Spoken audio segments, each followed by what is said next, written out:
नमस्कार दोस्तों, आप सभी का स्वागत है हमारे YouTube चैनल पर। तो आज हम बात करेंगे डीएलएड तृतीय सेमेस्टर 2023 संस्कृत का क्वेश्चन पेपर। जी हाँ दोस्तों, 8 जुलाई 2023 पेपर की पूरी तैयारी हम इस वीडियो में देखेंगे और सभी अति लघु उत्तरीय प्रश्नों को भी हम इस वीडियो में डिस्कस करेंगे। जी हाँ, इस वीडियो को आप लोग शुरू से लेकर अंत तक देखिएगा, जिसमें से 6 नंबर के अति लघु उत्तरीय प्रश्न पेपर में आते हैं। इसके बाद तुरंत आपको लघु उत्तरीय की वीडियो देखना है, जिसमें से 14 नंबर का फंस सकता है। चलिए दोस्तों, वीडियो को शुरू करते हैं। दोस्तों, आपके अति लघु उत्तरीय प्रश्न को चलिए शुरू करते हैं। पहला प्रश्न क्या है आपका कि वाणी के कितने रूप बताए गए हैं। तो दोस्तों, वाणी के आपके 4 रूप बताए गए हैं। पहला आपका परा, पश्यंती, मध्यमा और वैरवरी। ठीक है दोस्तों, वर्ण कितने प्रकार का होता है दोस्तों, तो ये आपका 2 प्रकार का होता है, स्वर और व्यंजन। फिर दोस्तों, आपका हा का उच्चारण स्थान क्या है, तो दोस्तों इसका आंसर होगा आपका कंठ। तो इसको ध्यान से आप लोग याद करते हुए चलिए। अगला क्वेश्चन दोस्तों, आपका ट वर्ग का उच्चारण स्थान क्या है, तो दोस्तों इसका आंसर होगा मूर्धन्य। च वर्ग का उच्चारण स्थान क्या है दोस्तों, इसका आंसर होगा आपका तालव्य। प वर्ग का उच्चारण स्थान क्या है, इसका आंसर है ओष्ठ। त, थ, द, ध, न से प्रारंभ शब्दों का उच्चारण स्थल क्या है दोस्तों, इसका आंसर होगा आपका दंतव्य। ठीक है ना, दंतव्य। फिर अगला क्वेश्चन दोस्तों क्या है, अशुद्ध उच्चारण का कोई एक कारण बताना होगा। माता पिता तथा परिवारजनों का अशिक्षित होना, परिवारजनों का। ठीक है ना दोस्तों। फिर अगला प्रश्न क्या है, संधि के मुख्य रूप से कितने भेद हैं, तो संधि के मुख्य रूप से आपके दोस्तों 3 भेद होते हैं। अगला प्रश्न है, गुण संधि किसे कहते हैं, तो ह्रस्व और दीर्घ अ या आ के पश्चात यदि ई छोटा ऊ, ठीक है दोस्तों, री र में कोई भी स्वर आता है तो इन दोनों वर्णों के स्थान पर क्रमशः ए ओ अर और अल हो जाते हैं, तो उसे दोस्तों हम क्या बोलते हैं, गुण संधि। अगला क्वेश्चन दोस्तों आपका, व्यंजन संधि किसे कहते हैं, तो जहां किसी व्यंजन का किसी बाद वाले व्यंजन वर्णों के साथ मेल होता है तथा परस्पर मिलने से जो परिवर्तन होता है उसे हम व्यंजन संधि कहते हैं। अगला प्रश्न है, विसर्ग संधि किसे कहते हैं, जहां विसर्गों के साथ स्वर या व्यंजन के मिलने से कोई विकार होता है तथा विसर्ग संधि कहते हैं। तब दोस्तों क्या बोलते हैं हम लोग, विसर्ग संधि। अगला प्रश्न है, समास कितने प्रकार के भेद होते हैं, मतलब समास के भेद कितने हैं, तो इसका आंसर होगा आपका 6। द्वंद्व समास क्या होता है दोस्तों, इसकी परिभाषा बतानी है। तो इस समास के दोनों पद प्रधान होते हैं, दोनों पदों का संबंध जोड़ने के लिए हम च का प्रयोग करते हैं दोस्तों, जैसे आपका पितरों, माता व पिता। ठीक है, च। द्वंद्व समास के कितने भेद हैं दोस्तों, तो इसके द्वंद्व समास के आपके 3 भेद होते हैं। द्विगु समास किसे कहते हैं, तो दोस्तों इसका आंसर होगा जिसका पहला पद आपका संख्यावाचक हो उसे द्विगु समास कहते हैं। उदाहरण के लिए आपको दोस्तों हो जाएगा जैसे आपका त्रिलोकी। फिर अगला प्रश्न है आपका, समास का क्या अर्थ है, तो 2 या 2 से अधिक सार्थक शब्दों को मिलाकर एक समस्त सार्थक स्वतंत्र शब्द बने तो उसे हम समास कहते हैं। अगला प्रश्न दोस्तों हमारा क्या रहा, कर्मधारय समास किसे कहते हैं, ये बताना है। तो जो सामासिक पद विशेषण विशेष से व उपमा उपमेय से मिलकर बनते हैं वे कर्मधारय समास कहलाते हैं दोस्तों, जैसे नील कलम। फिर अगला प्रश्न रहा, तत्पुरुष समास क्या है, तो इसमें उत्तर पद प्रधान होता है, प्रथम पद में द्वितीय से लेकर सप्तमी तक की विभक्तियां लगती है, इसका विग्रह विभक्ति के अनुसार ही किया जाता है, जैसे राजपुत्र। अगला प्रश्न दोस्तों रहा, बहुब्रीहि समास क्या है, इसमें दोनों पद प्रधान होते हैं तथा दोनों पद किसी तीसरे पद की विशेषता बताते हैं, जैसे दोस्तों दशानन। ठीक है, फिर अगला क्वेश्चन दोस्तों हमारा क्या रहा, बहुब्रीहि समास के कितने भेद होते हैं, तो बहुब्रीहि समास के आपके 2 भेद होते हैं दोस्तों। नए प्लस अका में कौन सी संधि है दोस्तों, इसमें अयादि है। ठीक है ना। फिर अवनीसा में कौन सी संधि है दोस्तों, इसमें आपकी दीर्घ संधि है। महसा में कौन सी संधि है दोस्तों, इसमें आपकी गुण संधि होती है। दिवालिया में कौन सी संधि है, तो इसमें दोस्तों आपका दीर्घ संधि। वसुधैव में कौन सी संधि दोस्तों, इसमें आपका वृद्धि संधि हो जाएगा। पितरे किस विभक्ति एवं वचन का रूप होता है, तो दोस्तों ये आपका चतुर्थी विभक्ति एक वचन। फिर दोस्तों राजान का राजे, ठीक है दोस्तों, रूप में किस विभक्ति से बनता है, तो दोस्तों इसका आंसर होगा आपका चतुर्थी में। फिर नदी शब्द का नद्य रूप किस विभक्ति में बनता है, तो इसका आंसर होगा दोस्तों आपका पंचमी में। रमाडम रूप किस विभक्ति व वचन का है, तो दोस्तों ये षष्ठी विभक्ति बहुवचन है। धैनो का विभक्ति और वचन क्या दोस्तों, इसका सप्तमी विभक्ति और एक वचन। गुरवे किस विभक्ति एवं वचन का रूप है, तो दोस्तों इसका आंसर होगा चतुर्थी विभक्ति एक वचन। फिर दोस्तों हम बात करेंगे आपके पितृ शब्द का षष्ठी एक वचन का रूप होगा दोस्तों पितु हो जाएगा। राज्य किस विभक्ति एवं वचन का रूप है, दोस्तों इंपॉर्टेंट क्वेश्चन है, तो आपका हो जाएगा षष्ठी विभक्ति बहुवचन। भगवान किस विभक्ति एवं वचन का रूप है, तो प्रथमा विभक्ति एक वचन। फिर अगला प्रश्न दोस्तों आपका आता है कि क्रिया किसे कहते हैं, जिस शब्द के द्वारा किसी कार्य के होने या करने का पता चले उसे दोस्तों हम क्रिया कहते हैं। धातु किसे कहते हैं दोस्तों, इसको बता रहे तो क्रियाएं जिन मूल शब्दों से प्रत्यय जोड़कर बनाई जाती हैं उन्हें हम दोस्तों धातु कहते हैं। फिर भू धातु लोट लकार प्रथम पुरुष बहुवचन क्या होगा दोस्तों, तो ये आपका हो जाएगा भवंतुः। ठीक है दोस्तों। फिर अस धातु लट लकार प्रथम पुरुष एक वचन क्या होगा दोस्तों, तो भविष्यति हो जाएगा। गम धातु विधिलिंग लकार उत्तम पुरुष एक वचन क्या होगा दोस्तों इसका गच्छेम। देखिए दोस्तों इसका प्रॉपर आंसर आपको आपके लघु त्री जो वीडियो हमारी बनेगी इसके बाद पार्ट 3 में, तो उसमें दोस्तों आपको एक एक क्वेश्चन के और भी विस्तृत रूप में आंसर आपको देखने को मिलेंगे। ये तो आपके खाली एक एक नंबर के क्वेश्चन, तो दोस्तों इसको इस तरह एक्सप्लेन किया जा रहा है। फिर अगला प्रश्न है दोस्तों, पट धातु के विधिलिंग लकार मध्यम पुरुष एक वचन का रूप लिखना है। तो दोस्तों इसका आंसर होगा आपका पठे। पीताम्बरा में कौन सा समास है दोस्तों, इसमें आंसर हो जाएगा बहुब्रीहि समास। पितरों में कौन सा समास है दोस्तों, इसका आंसर होगा द्वंद्व समास। त्रिलोचना में कौन सा समास है तो द्विगु समास। रामकृष्णों में कौन सा समास है दोस्तों, द्वंद्व समास हो जाएगा, ठीक है ना। राजपुरुषों में कौन सा समास है दोस्तों, तत्पुरुष समास हो जाएगा। हरिहरों में कौन सा समास, इसमें हो जाएगा आपका द्वंद्व समास। नीलांबरा में कौन सा समास है दोस्तों, इसका आंसर हो जाएगा बहुब्रीहि समास। अगला प्रश्न है आपका कि कारक कितने प्रकार के होते हैं। देखिए संस्कृत व्याकरण में 6 कारक माने जाते हैं दोस्तों। देखिए कर्ता कर्म च करणे च संप्रदाने तथैव च अपदानी धिकरणे इत्याहु कार काड़ी षष्ठ, ठीक है दोस्तों। फिर हिंदी में कारकों की संख्या कितनी होती है दोस्तों, तो हिंदी में कारकों की संख्या आपकी 8 है। रामेण सह सीता वनम गतवती वाक्य में रामेण पद में कौन सी विभक्ति है दोस्तों, तो ये बताना है, तो इसका आंसर होगा आपका तृतीय विभक्ति। फिर अगला प्रश्न दोस्तों हमारा कि दशरथ पुत्र वनम अगमत में दशरथ पद में कौन सी विभक्ति दोस्तों, इसका आंसर हो जाएगा आपका षष्ठी विभक्ति। रामा अश्विन गच्छति रेखांकित पदों में कौन सा कारक एवं विभक्ति है, तो इसका आंसर हो जाएगा दोस्तों आपका करण कारक एवं तृतीय विभक्ति।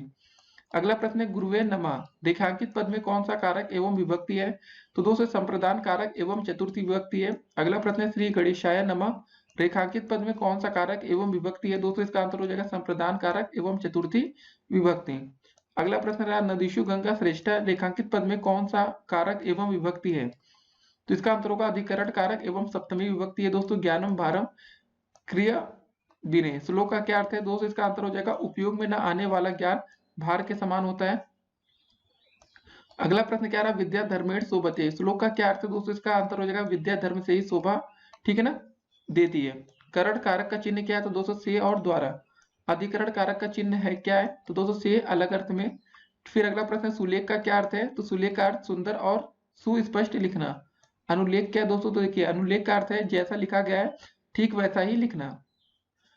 फिर अगला प्रश्न दोस्तों क्या रहा श्रुत लेख का क्या अर्थ है, श्रुत का अर्थ है सुनना अर्थात सुनकर उसी बात को लिखना। प्रत्यय कितने प्रकार के होते हैं दोस्तों, प्रत्यय प्रधान रूप से 2 प्रकार के होते हैं आपका कृदन्य प्रत्यय और तदीप्ति प्रत्यय। संस्कृत में उपसर्गों की संख्या कितनी मानी गई है, तो संस्कृत में उपसर्गों की संख्या दोस्तों आपकी 22 मानी गई है।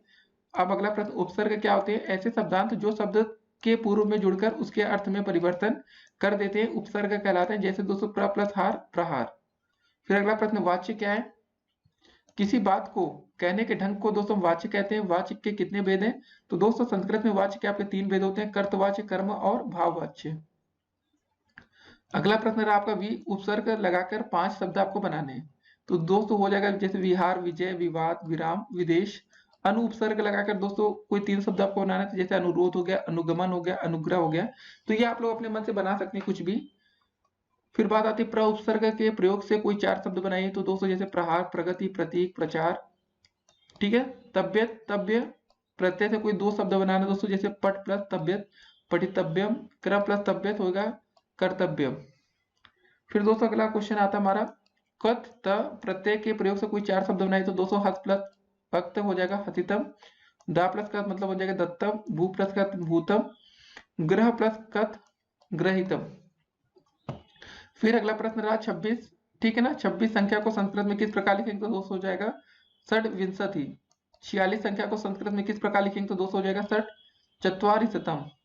फिर अगला प्रश्न हमारा क्या रहा 16 से लेकर 19 तक की संख्याओं को संस्कृत में किस प्रकार लिखेंगे, तो दोस्तों देखिए 16 को षोडशा, 17 को सप्तदशा, 18 को अष्टादशा, 19 को एकोनविंशति दोस्तों या नवदश, ठीक है ना। तो एकोनविंशति इसी को आप याद रखेंगे, 19 को ज्यादा सही रहेगा। 19 को क्या बोलते हैं एकोनविंशति, ये अधिकतर आपका पेपर में पूछा जाता है। अगला प्रश्न दोस्तों हमारा क्या रहा प्रत्यय को परिभाषित करना है आपको। ऐसे शब्द जो धातु के अंत में जुड़कर उसके अर्थ में परिवर्तन कर देते हैं प्रत्यय कहलाते हैं। संस्कृत शिक्षण में उपयुक्त उपकरणों का नामोल्लेख करना है आपको दोस्तों, जैसे श्यामपट्ट हो गया, चार्ट हो गया, हरित पट्ट हो गया, मानचित्र हो गया। फिर अगला क्वेश्चन निम्नलिखित संस्कृत वाक्यों का हिंदी में अनुवाद करना है, जैसे रामा नगरम गमिष्यति मतलब रामनगर जाएगा, युवा पुष्पम घ्रासस्य तुम दोनों पुष्प सूंघोगे। अगला प्रश्न क्या रहा हमारा, पितृ शब्द रूप पंचमी विभक्ति के तीनों वचनों में लिखना है। तो दोस्तों ये क्वेश्चन आपको देखिए डीएलएड 2016 में भी आ चुका है। तो इसका आंसर हो जाएगा पितु, पिताभ्यम, पितभ्य। फिर अगला क्वेश्चन दोस्तों झला जस्वंती किस संधि का सूत्र है, उसकी परिभाषा उदाहरण सहित आपको लिखना है। तो दोस्तों देखिए जोरस संधि, ठीक है ना, यदि वर्ग का प्रथम द्वितीय और तृतीय और चतुर्थ य र ल व में से कोई वर्ण हो तो अपने ही वर्ग के तृतीय वर्ण हो जाते हैं दोस्तों। जैसे दिक प्लस अम्बरा दिगंबरा हो जाएगा, जगर प्लस ईश जगदीश। अगला क्वेश्चन दोस्तों अस धातु लंग लकार का रूप उत्तम पुरुष के तीनों वचनों में आपको लिखना है। तो हो जाएगा आपका आसम, आस्व, आस्म। ठीक है दोस्तों ये डीएलएड 2016 में आ चुका है क्वेश्चन। अगला प्रश्न क्या रहा, अभी उपसर्ग लगाकर कोई 4 शब्द आपको बनाने। तो जैसे अभिमाना हो जाएगा, अमिता हो जाएगा, अभिज्ञानम, अभिमुखम। फिर अगला प्रश्न रहा आपका पश्चिम शब्द में धातु एवं प्रत्यय आपको लिखना है। तो पश्य धातु सत प्रत्यय। तो दोस्तों अगला प्रश्न क्या रहा हमारा, रमायक गाम ददाती में कौन सा कारक है आपको ये बताना है। तो दोस्तों रमायक गाम ददाती में चतुर्थी विभक्ति और एक वचन का प्रयोग किया गया है। फिर दोस्तों अगला क्वेश्चन हमारा क्या रहा है, गुरु शब्द में के सप्तमी विभक्ति के सभी वचनों के रूप में आपको लिखना है। तो दोस्तों गुरु के रूप देखते हैं, विभक्ति और एक वचन। सप्तमी में दोस्तों गुरु हो जाएगा, द्विवचन में दोस्तों क्या हो जाएगा आपका बहुवचन में गुरुओ गुरुसु। फिर दोस्तों अगला प्रश्न नायका का संधि विच्छेद कीजिए तथा संधि का नाम भी आपको लिखना है। तो दोस्तों 9 प्लस अका नायका, ठीक है ना। फिर अगला प्रश्न क्या रहा है, गम धातु में कत्वा प्रत्यय लगाकर आपको शब्द बनाना है। ठीक है, प्रत्यय धातु दोस्तों क्या है गम, प्रत्यय दोस्तों क्या है कत्वा, तो हो जाएगा दोस्तों आपका गत्वा। अक प्रत्याहार के अंतर्गत कौन से वर्ड आते हैं दोस्तों आपको ये बताना है। तो अक प्रत्याहार के अंतर्गत आने वाले वर्ड निम्न है, छोटा ई, उ, री और र। ठीक है ना, ल। फिर दोस्तों अगला प्रश्न हमारा क्या रहा है, गम धातु में कोई दो उपसर्ग लगाकर आपको शब्द बनाने हैं। तो दोस्तों गम धातु में उपसर्ग लगाकर बनाए हुए शब्द क्या है। तो गम दोस्तों और उपसर्ग है आपका क्या रहेगा अनु, तो अनुगमन हो जाएगा। गम में दोस्तों प्रति लगा देंगे तो प्रतिगम। फिर अगला प्रश्न क्या रहा हमारा, दीर्घ स्वर कितने होते हैं। तो दीर्घ स्वरों की दोस्तों संख्या आपकी 8 होती है जो निम्नलिखित है, बड़ा, बड़ी, उ, री, ए, ओ, औ। फिर अनुस्वार तथा अनुनासिक का एक एक उदाहरण आपको दोस्तों लिखना है। तो अनुस्वार का उदाहरण दोस्तों हो जाएगा धर्मम प्लस चर, धर्मचर। अनुनासिक का उदाहरण दोस्तों दिक प्लस नाथ, दिगन्नाथ। फिर दोस्तों वार्डज्ञम मयम शब्द का संधि विच्छेद कीजिए तथा संधि का नाम भी आपको लिखना है। तो दोस्तों वाक्य प्लस मयम क्या हो जाएगा वार्डज्ञमेन। ठीक है दोस्तों ये आपका संधि विच्छेद हो जाएगा, इसको ध्यान में आपको रखना है, वाक प्लस मयम। अगला प्रश्न क्या रहा आपका, परोपकार शब्द का समास विग्रह कीजिए तथा समास का आपको नाम लिखना है दोस्तों। तो परोपकार शब्द में तत्पुरुष समास होगा, पर प्लस उपकार परोपकार। ठीक है ना, इसको ध्यान में रखना है। फिर अगला क्वेश्चन हमारा क्या रहा, मात्र शब्द के षष्ठी विभक्ति के तीनों वचनों के रूप में आपको लिखना है। तो मात्र शब्द के षष्ठी विभक्ति में, ठीक है दोस्तों, मातु हो जाएगा, मात्रो हो जाएगा और मात्रडाम। फिर दोस्तों शुरू सुन्ना धातु लट लकार प्रथम पुरुष के सभी वचनों के रूप में आपको लिखना है। तो दोस्तों शुरू में धातु के रूप में लट लकार में क्या हो जाएगा प्रथम पुरुष में दोस्तों श्रेणति, श्रेणता और श्रवंती। ठीक है दोस्तों। फिर अगला क्वेश्चन, प्रारंभ मुत्त मजना न परिव्यंजनती श्लोकांश का अर्थ आपको लिखना है। तो दोस्तों देखिए प्रारंभ कर्म घटना अनुकूल प्रतिकूल परिस्थितियां शरीर के रहने तक रहती है, परंतु ज्ञानी पर उसका कोई प्रभाव नहीं है। अगला प्रश्न क्या रहा है, युष्मत शब्द के प्रथमा विभक्ति के तीनों वचन का रूप आपको लिखना है। तो युष्मत शब्द के रूप, तो विभक्ति दोस्तों आपको प्रथमा है, त्वम हो जाएगा, युवाम हो जाएगा, युवम हो जाएगा। फिर दोस्तों बलिम याचते वसुधाम में बलि का कर्म संज्ञा विधायक सूत्र आपको लिखना है। तो दोस्तों देखिए धरती पर बल ही पूजनीय है, जिस प्रकार चींटी अपने बल के द्वारा कार्य करती है, तो यह कार्य कर्म संज्ञा विधायक सूत्र में आता है। फिर दोस्तों सूत्र क्या हो जाएगा, इस पृथ्वी पर कर्म है प्रधान पूज्य है। ठीक दोस्तों, उसके बाद बात करेंगे श्याम बुद्धिमान लड़का है, वाक्य का संस्कृत में अनुवाद आपको करना है। तो दोस्तों अंतर क्या होगा, श्यामा बुद्धिमाना बालका अस्ति। फिर पितरो शब्द का समास विग्रह एवं समास का नाम लिखना है। तो दोस्तों देखिए समास विच्छेद, ठीक है ना, माता व पिता दोस्तों ये हो जाएगा पितरो दोस्तों, और यहाँ पर क्या है एक शेष द्वंद्व समास है।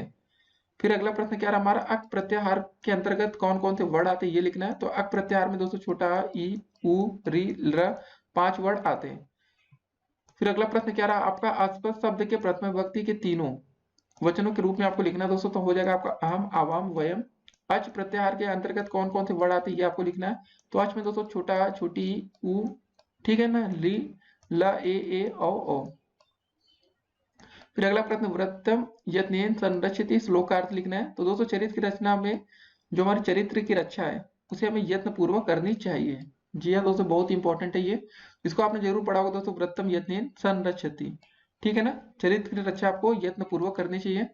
अगला प्रश्न क्या रहा हमारा, नासिका के द्वारा किन वर्णों का उच्चारण किया जाता है, इसको बताना है।